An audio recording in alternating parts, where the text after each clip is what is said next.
Isa siyang sikat na artista. Ikaw palang head ng raiding team. Yes, sir. Good job, iho. Congratulations.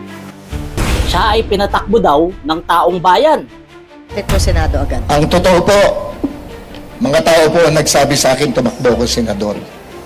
Siya ay masipag mangampanya. Sama pa rin kayo sa dasal ko. Tandaan niyo ho yan. Wala akong kapitian sa mga. At hindi lang yan, siya ay sumasayaw pa. Hey, hey, hey, Mr. Epektibo, Kuya Ipe sa Senado.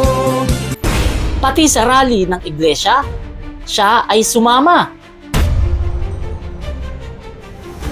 Pati sa Chinese New Year, siya ay nakiisa. Conhead Patsoy! Dito kami sa Binondo ngayon. Buhay po tayo Maynila. Sa ngalan ng kanyang kandidatura, lahat ay gagawin niya.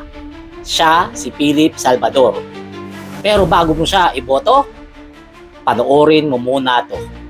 Sa inyo po lahat na bumabatikos, mamatay kayong lahat. Salamat po. Si Philip Salvador na siguro ang pinakasikat na kandidato ngayon sa pagkasenador.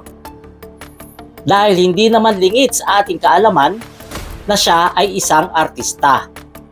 Hindi lang basta artista, kung hindi sikat na bidang artista. Kaya kong isanla ang kaluluwa ko sa impyerno. Pero kailanman, hindi ko ipagbibili ang prinsipyong pinaninindigan ko.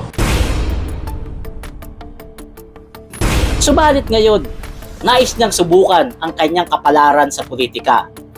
Nais niyang magsilbi sa ating mga kababayan, sa taong bayan na nagpatakbo daw sa kanya. Tumatakbo siya ngayon bilang senador at nangangako siya ng tunay na pagsiservisyo. Sa katunayan, bukang bibig niya na tanging taong bayan lamang ang nagpatakbo sa kanya. Taong bayan ang humiling na tumakbo siya. Kaya naman sila ay pinagbigyan niya. Kaya naman hindi na siya nagdalawang isip pa. Dahil sa tingin niya, kailangan ng mga Pilipino ang kanyang tapat na serbisyo. Senado agad. Ang totoo po, mga tao po ang nagsabi sa akin tumakbo ko senador. Mga helpless and the hopeless po ang nagsasabi sa akin tumakbo akong senador.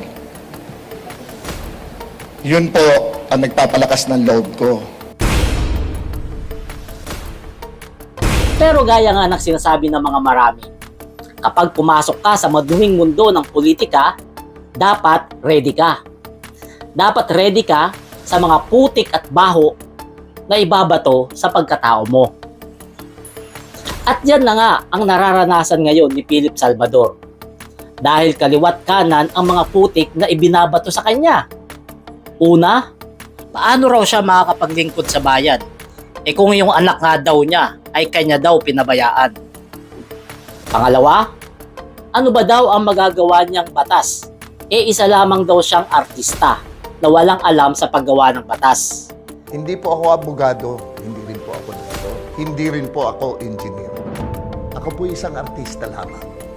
Pangatlo, wala daw sa mga Pilipino ang kanyang katapatan. Kung hindi, nasa mga Duterte lamang. Kung yung sinasabi nyo, mahal nyo si PRRD, ako, ibibigay ko ang buhay ko para sa kanya. Ikaapat, hindi daw siya iboboto ng mga Pilipino. Kasi nga, bastos daw ang kanyang bunganga. Mamatay kayong lahat. Salamat po. Mamatay kayong lahat. Salamat po. Yan ang mga issue na ibinabato kay Philip Salvador. Mga issue na dapat niyang sagutin. Mga issue na dapat niyang bigyan ng pansin. Dahil maraming naniniwala na itong mga issue na to ang sinasabing dahilan kaya wala sa survey ang kanyang pangalan. Etong mga issue na to ang sinasabing magiging dahilan kaya siya dadamputin sa kangkungan. Pero ikaw, na bilang Pilipino, iboboto mo ba ang isang Philip Salvador? Magtitiwala ka ba sa kanya? Yung buhay mo, Ipagkakatiwala mo ba sa isang Philip Salvador? Ako, may eleksyon o wala, nakakarating ako kung saan para makapagbigay din ng tulong, makipagserbisyo. Sila nagsasabi sa akin, tumakbo ka, tulungan mo kami. I-comment nyo na lang inyong reaction para ating mapag-usapan. So hanggang dito na lang. Salamat.